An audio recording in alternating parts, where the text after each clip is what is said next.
Hey guys, this is my review of the DVD nav unit from eBay. It's actually a pretty nice unit. I got it for a good price. I got it for $375 from this gentleman whose name I'll list below. This is basically the radio. Over here you have your six stations. You have, I believe this is an antenna. For local or stereo. Don't know what that does. This is a scanner. It just goes to the next station, back. And you have band for more presets. It's got 3 FM presets. And it's got 2 AM presets. Yep, there we go.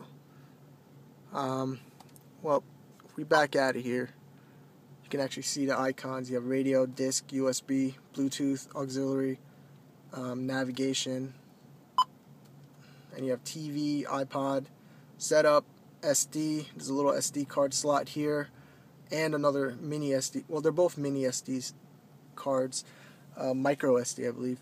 And one's the GPS unit, the 4 gig that they give you with the latest updated maps, and the other one you can use on your own. But I have one in my USB port down here already, which is pretty sweet because it's connected through plug and play. There's no modifications needed for anything really, and there's an iPod cable that connects to the back of the unit that you can plug your iPod on, and it'll automatically detect, so you can stream music through there or through Bluetooth. And I gotta say, the Bluetooth on here is probably like 100 times better than stock ones. Stock head unit was just terrible, and I had a base Optima with just a standard radio. You can play your music down here. It downloads your contacts, your calls. It shows you everything. Right now it's connected. I really enjoy this. This is so much better than my my stock unit, and then the China unit I had on my other car. It's for what it is, it's actually pretty amazing. I'm like starting to enjoy it more and more every day. Next is the DVD unit.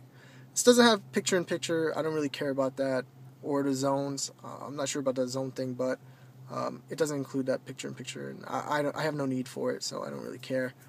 Of course, this is The Critic, my favorite all-time show when I was younger. The quality is actually really good.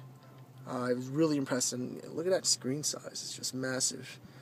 I was just in awe of how large the screen was when you're looking at the whole unit.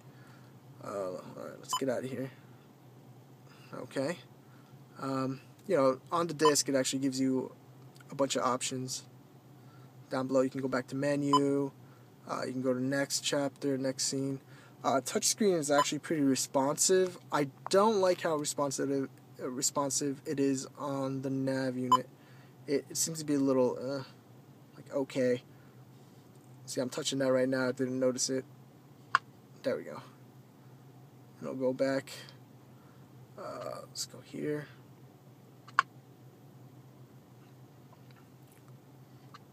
I really enjoyed the iGo navigation software. I think it's probably one of the better ones out there. I use it on my iPhone. I hacked my old GPS to use it, so I'm very comfortable with it, and I know almost everything on there. So let's get out of here.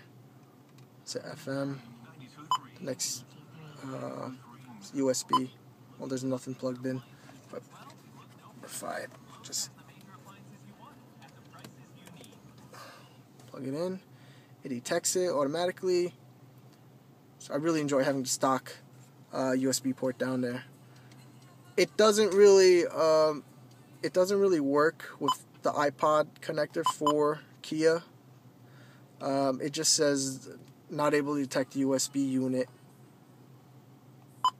and it won't work. You have to connect in, and it automatically connects to the iPod setting, well, to the iPod app on here. Setup is pretty nice. When you go in here, you have in customer, you can pick your themes. There's only 3 of them, which is like a fish and some trees. It's the best theme that they offer. calendar, touchscreen system. What happened to the steering wheel? 1 second. Go to customer. There we go. You can set your steering wheel. You do lose your voice controls, all 3 of them, or maybe 2. I don't really know. I just changed them all because I don't really use it. You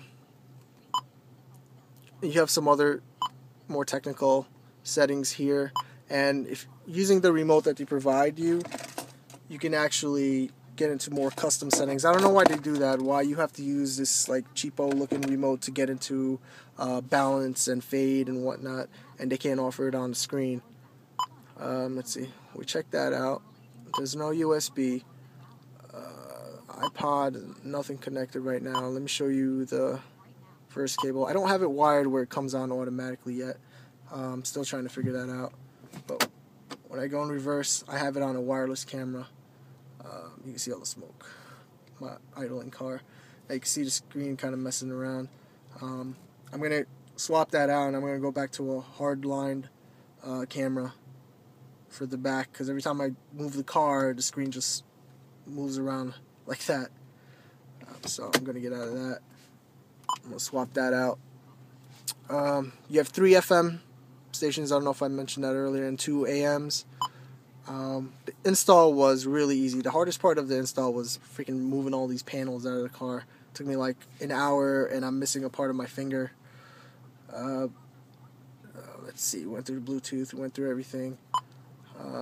Let's see if there's anything else that's worth looking at. I do like this feature though when I'm driving at night. It dims the screen a little bit. It looks pretty good.